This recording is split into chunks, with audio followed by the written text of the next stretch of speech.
Democratic candidates are debating the idea of making reparations for slavery, with many saying just acknowledging the country's past is not enough. There needs to be action. Mike Emanuel reports.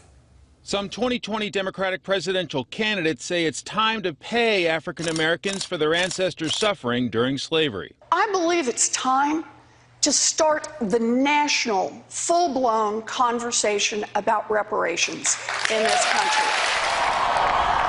The first African-American president, Barack Obama, never proposed reparations. So showing up, listening. Now Beto O'Rourke says he understands why reparations may be necessary. To ensure that we know our history, our true story, so that we stop visiting injustices on future generations and begin the work of repair. But an African-American candidate expressed concern this issue is being exploited. Can I tell you why I'm frustrated and disappointed by this reparation conversation? It's because it's being reduced to just a box to check on a presidential list, when this is so much more of a serious conversation. Initially, Senator Bernie Sanders sounded skeptical. I think there are better ways to do that than just writing out a check. That created an opening for Julian Castro. If the issue is compensating the descendants of slaves, I don't think that the argument about writing a big check ought to be the argument that you make. Facing criticism, Sanders got on board with studying it, but it's not clear how to do it. There is legislation,